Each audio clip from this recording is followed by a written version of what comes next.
Welcome to another episode of the 40 Law Cricket Podcast with Jim and Akim.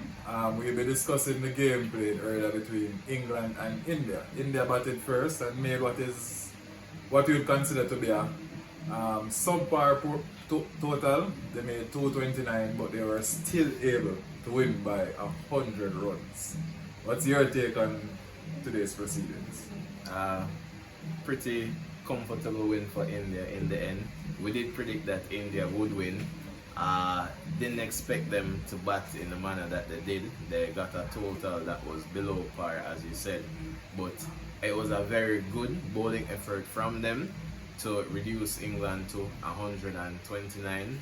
Below par batting from England. Questionable shot selection, and their horrid title defense continues. So India made 229 for 9. It was a very good bowling performance from England, to be fair. They look like the 2019 English bowling attack. Chris Wokes and David Willey, as a new ball pair, had the ball going in both directions, even though Rohit Sharma did not look as troubled as the other batters. He alone made a score past 50, made 87, and was supported with cameos by K.L. Rahul and Sky. Adil Rashid looked pretty good as well, and as I said before, it was a pretty good effort from England to restrict India to 229. However, it was their time to bat. What happened? Well, looking at India's batting effort, firstly, I think it was dominated by Rohit Sharma. As he said, he looked as if he was playing a game that was completely different to everyone else. He was dominant, he was in control. The strike rate was a bit lower than in previous games in the tournament, and I think that had a lot to do with the surface that they were playing on. Lucknow has not produced a score past 270. Yeah, the pitch was a bit difficult to bat on, and then it was good bowling by the English bowlers as well. Credit must be given to them. I think Willey and Wokes were very good with the new ball, and then someone like Adil Rashid in the middle overs was also very good. Rohit Sharma, severe on the pull shot as always. I still wonder why bowlers in world cricket think to bowl short to him. It's almost ludicrous now. It's ridiculous when you see them bowl it to him. But it was a very good innings. He was supported by K.L. Rahul and then Suryakumar Yadav. Virat Kohli got out in uncharacteristic fashion. Was disappointing. The middle order crumbled, but K.L. Rahul, who has been having a good tournament, he played a decent hand, got a good cameo, and then Suryakumar Yadav got a good knock of 49 as well. Would be disappointed in how he got out. I think one of the important takeaways from this game was how the middle to lower order batted for India. Jadeja didn't get a score, and then they have Shami batting at 8, and he didn't get many either. So teams will look at this Indian team and think that if they can pry some wickets away early, especially the likes of Rohit Sharma and Virat Kohli, they'll feel like they're in, because it's a batting lineup that I still think is short, with Mohammad Shami batting at 8. So to England's batting effort, they were all out for 129 inside 35 overs. Coming into the game, Mohammad Shami is basically the best strike bowler that we have seen in World Cups for the history of the tournament. He takes a wicket every 3 overs basically. That is impressive. One of the greatest bowlers we have seen in World Cup only strikes at 2023. That's Mitchell Starc. So that is, imagine going out and knowing every 3 overs you're going to get a wicket. You basically could just close your eyes and bowl. So England were up against a very, very stiff challenge, and as we've said in previous episodes, Bumrah has been brilliant. He has the ball going in both ways, and he hasn't been bowling much drives. Could you give us a breakdown of, I don't know if I could call it an innings, their effort. Disappointing, as I've said. It's hard when you look at a team and you think that almost all of the batters are out of form. Joe Root and David Malan started the tournament fairly promising, but their form has tailed off. England were 40 for 4 at the end of the power play. It's 40 for 5. And they were 30 without loss. Then they started at 30 without loss. Bairstow and Malan seemed as if they would have got them through the power play, but wickets started falling, and then when Shami came into the attack, it was just brilliant execution. Siraj, as we've said, he's had an up and down tournament. He went wicketless again today, but Mohamed Shami has been brilliant since he got back into the team. Picked up 4 wickets today. Proper display of swing and seam bowling, got the ball moving around. He picked up an important wicket of Ben Stokes, I think. Ben Stokes sometimes gets out in that manner that you're watching and you're wondering what is really going on inside his head. It doesn't really make for good viewing, especially if you don't watch the full game and then you just see a highlight and you see him backing away and getting out ball, losing middle stump with the score at the stage that it was at Fado. It's really crazy to think about, but good execution from Shami, good execution from Bumrah again, world class, and the Indian seam bowlers, with the exception of Siraj, they look really up for it and they look dangerous. They're striking with the new ball and they look good. In the middle overs, Kuldeep Yadav, he bowled very well again.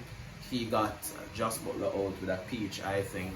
Josh Butler has not shown up to this tournament at all. He's had a wretched run of form. A lot has been said in the media. He has also given his comments, and he looks like a man that is pretty much distracted and not there. Distractions with the media, the performance of the team, and his own performance is suffering because of that. Not much to talk about in the English innings, really. Liam Livingstone top scored with 27. A very uncharacteristic 27 from him, 27 off 46 balls, but there was not much to write home really about the English batting effort. It was below par. The pitch was a bit difficult, but they just don't look out for it. They don't look out for it, and they look like they want to. Their minds are at home. Their minds are back in England. Is this the worst World Cup title defense we have seen thus far? Easily the worst. Do you think they will escape winning another game? I can't They say. have Pakistan to go. Well, the game against Pakistan is a proper lottery, so that can't really go either way because we don't know what version of Pakistan we'll get. But seeing how bad England has been and seeing the form of some of the batters especially, I would take my chances with Pakistan, honestly. Well, they play Australia next. That's another loss. That is another loss because the Aussies are in top form. They are rolling right now. And Netherlands has been on track to upset quite a few teams. They have upset England in World Cups before. Well, that was a T20 version. At the rate the English are going right now, and with their confidence under the ground, not even underground. You really can't say they're favourites for that game either because the Netherlands are showing way better form than So them. they're going home 1-8. It's quite possible. It's quite possible. What do you? As I said, we started the show saying India's score was subpar.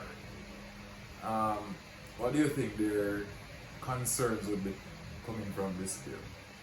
The concerns would be the middle order, I think.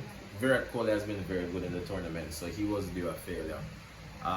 When you look in the middle, Shreyas Iyer got out to a sharp ball again. It is known that he is suspect to the sharp ball. Teams will target him with the sharp ball, so it was disappointing to see him get out to a sharp ball again. KL Rahul batted fairly well, was disappointed in his dismissal. Yadav also batted well, looked to take the game deep. He is somebody that, when you look at their team, he's somebody that could probably play the role of a finisher because of the manner in which he plays, and he also used to play that role in the IPL for KKR Knight Riders in his earlier days. So he is somebody at 6 that could play that role. He didn't get to explode, I think, the way that he would have wanted to today, because he got out with probably 3 or 4 overs left when he would have been looking to go. But it's good that he got some runs. He got a score for them. Jadeja got out LBW to Rashid. It's a fairly soft dismissal. You'd think that somebody who is a good player of spin wouldn't have gotten out in that manner. But he is somebody that they'll need to fire with the bat, and they'll hope that he gets a good innings before this stage is done. Would you trust, given Yadav's, Surya Kumar Yadav's previous stints with the Indian team in big tournaments, would you trust him to be a finisher? Well, based on the personnel that they have now, I don't think they have much of a choice in terms of who will play there. The only other option that I see them having is Thacker coming back into the team because Pandya isn't fit, and on the bench is Ishan Kishan. Nah, I would trust Surya Kumar Yadav more than Ishan Kishan finishing the innings. As in, I would play him, but trust him is another. I mean, I don't think there's anywhere else that he could bat in the team, to be honest, because 1 to 3 is sealed. It's only really Iyer at 4 because KL Rahul is good at 5. He's had a fairly good tournament at 5 as well. So it's 6 or 4, and I don't see Iyer at 6 really. So Yadav has to play that role. You have anything else? No, that's all for me. England were disappointing as expected, so there isn't really much else to say about that. So, if you expected them to lose, how can that be disappointing? I mean, it was true to form. The result was true to form. I expected India to give them a proper thrashing. I backed Rohit Sharma to get a century in this game. He fell short. He owes me 13 runs, but it was a good knock, and he has been very good in this tournament. England. Alright guys, thanks for watching. Thanks for watching, guys.